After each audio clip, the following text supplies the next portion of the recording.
নিয়ে চলে যাচ্ছে। এমতি সময় ওই নচিকেতা 10 বছরের ছেলে বাবার কাছে গিয়ে বলছে, ও বাবা, তাহলে আমাকে এবার বিদায় দাও, আমিও যাই।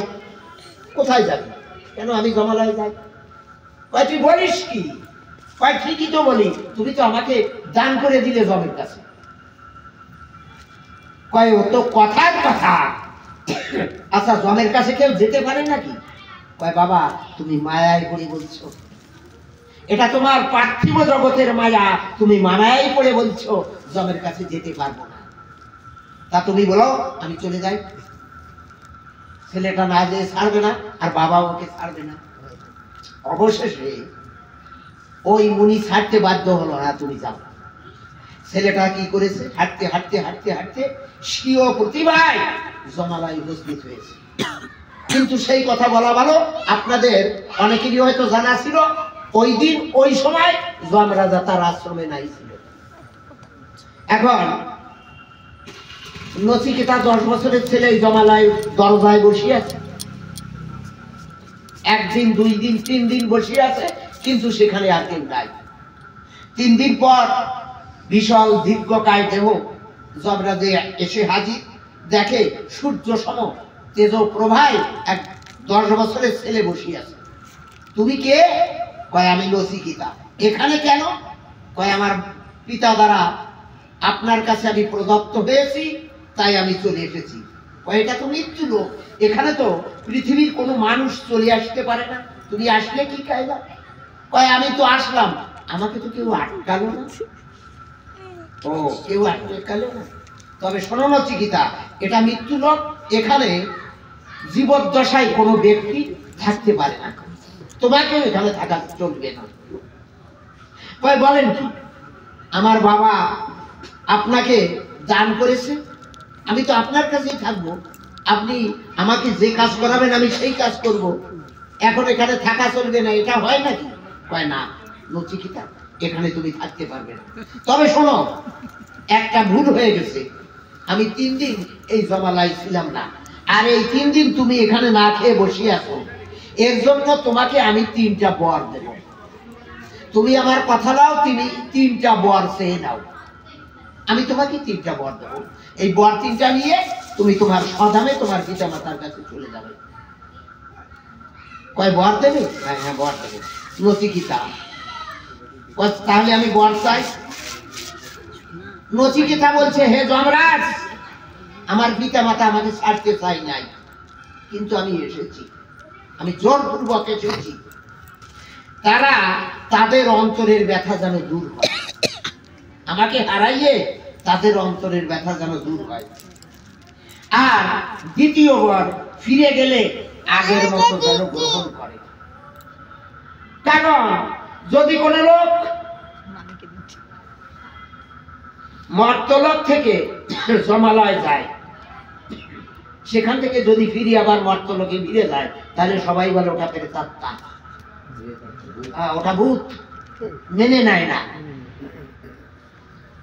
তা আমার পিতা মাতা আমাকে যেন মেনে নেয়। তৃতীয়বার মৃত্যুর পর এই আত্মার অবস্থান কোথায় হয়? দেখেন কত বড় মারাত্মক কথা। মানুষ যখন মারা যায়, তার এই আত্মা কোথায় যায় এইটা জানতে হবে। যমরাজার চোখ চড়ক গাছ হয়ে গেছে, কি বলিস তুই আমার কাছে, এতটুকু বাচ্চা, এই সব প্রশ্ন তুই কোথায় পেলি? আমি এই প্রশ্নের জবাব দিতে পারবো না। 33 কোটি দেবতা পর্যন্ত এই প্রশ্ন করতে আমার কাছে সাহস পায় না। নচিকেতা, প্রশ্ন যখন করেছো, আমি এই প্রশ্নের উত্তর দিতে পারবো না, তুমি অন্য কিছু চাও। নচিকেতাও নাছরবান্দা, তুমি তো মুখ দিয়ে বলেছো তুমি 3টা বর চাও, আমি চেয়েছি, এখন তুমি দিতে পারো না, তাতে আমার কি? তোমার মুখের কথা তুমি রক্ষা করো না, তাতে আমি কি করবো? কয় না, তুমি অন্য কিছু চাও, তুমি বাড়ি চাও, গাড়ি চাও, সুন্দরী যুবতী চাও, আজীবন পূর্ণ যৌবন চাও, আমি তাও দিব, কিন্তু তোমার এই 3 প্রশ্নের জবাব আমি দেব না।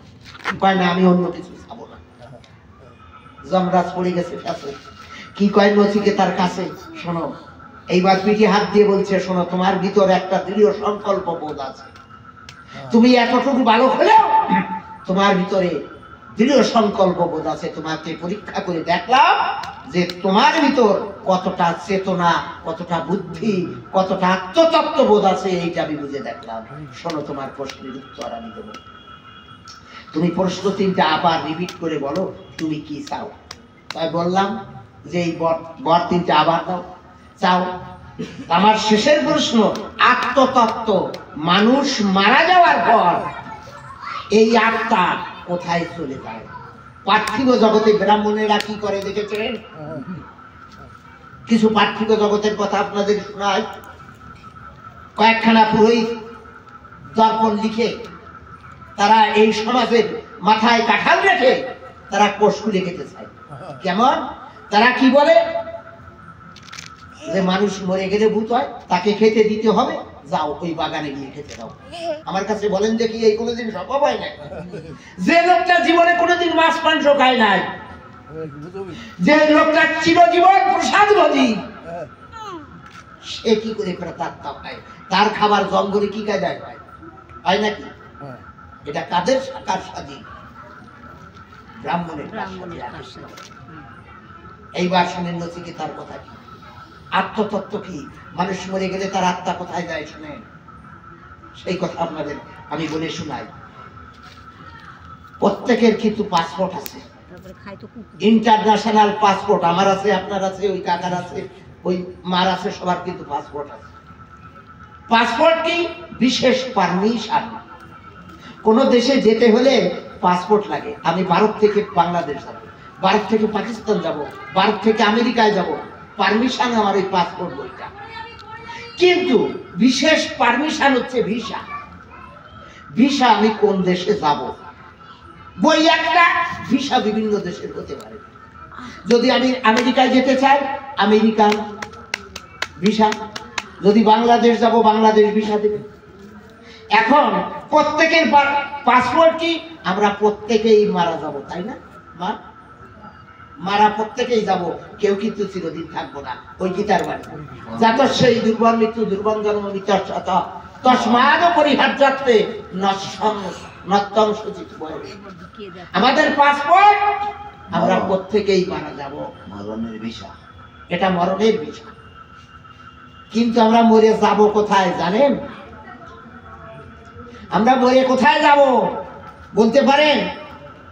আপনি চীনে যাবেন, না আমেরিকায় যাবেন, না ফ্রান্সে যাবেন, না নরকে যাবেন, না জাহান্নামে যাবেন? কোথায় যাবেন আমরা কি জানি? জানি না। এইবার শোনেন মরে কোথায় যাব। এইবার শোনেন মরে কোথায় যাব। জন্মিলে মরিতে হবে, অমরকে আছে ভাবে, সেই ধন্য নরকুলে লোকে ধরে নাহি বলে। নরকুলে সেই ধন্য। জানো না তোমার আমি কোনজন? তুমি জানো না আমি কোনজন? আমি সামান্য তো নই, আমি ব্রহ্মেরই সন্তান, রাজপুত্র। আমি রাজপুত্র, কিন্তু এই পৃথিবীতে আমি ভিক্ষা করে বেড়াচ্ছি।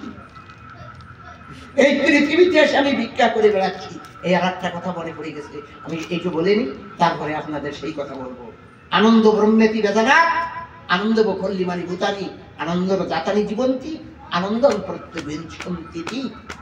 আমরা প্রত্যেকটা জীব সেই আনন্দ সত্তা থেকে এসেছি, সেই ব্রহ্মের সন্তান। আপনি আমি সবাই আমরা ব্রহ্মের সন্তান, সবাই ব্রহ্মের সন্তান। তবে ভিক্ষা করি কেন? শোনেন, এক রাজার একটা ছেলে হয়েছে, রাজরানীর ছেলে হয়েছে। তা 6 মাস পরে রাজরানী চিন্তা করে অন্তরে আমি সাধ্য ভ্রমণে যাই। তা সখীদের নিয়ে ওই 6 মাসের বাচ্চা নিয়ে বুকে একটা বালিশ দিয়ে তারপরে শোয়া বুকে চেপে সাধ্য ভ্রমণে ভ্রমণ করতে গেছে। হঠাৎ আকাশ উঠেছে মেঘ, ঝড়ের প্রবল মেঘ, ঝড় ছেড়ে দিয়েছে। সবাই দৌড় দিছে, রানী মাতাও দৌড় দিছে। যখন দৌড় দিল, কোন ফাঁকে ওই কোল থেকে ওই 6 মাসের ছেলে পড়ে গেছে। রানী মা কিন্তু ঠিক পায় নাই, শুধু আছে বালিশ। ঘরে এসে দেখে ছেলে নাই, আছে বালিশ। কার কাছে করবে নালিশ? হাউ হাউ করে কান্না করছে, আমার পুত্র কোথায়? ওই ঝড়ের ভিতরে এক ভিখারি ভিক্ষা করে সে কিন্তু ঘরে যাচ্ছে। ওই ছোট্ট শিশুর কান্না শুনে 6 মাসের বাচ্চা ধরে ঘরে নিয়ে চলে গেল। ভিখারিনী কিন্তু নিঃসন্তান ছিল। 6 মাসের বাচ্চা নিয়ে যখন গেছে ঘরে, ভিখারিনীকে দিল, এই ছেলে তোমার হলো। ভিখারি কি করে, প্রত্যেক দিন ভোরে ভিক্ষা করে নিয়ে দেয়, আর ওই ভিখারে নিয়ে ওই বাচ্চাকে খাওয়ায়। 12 বছর পর, এমনি করে 12 বছর বয়স হয়ে গেছে, সাড়ে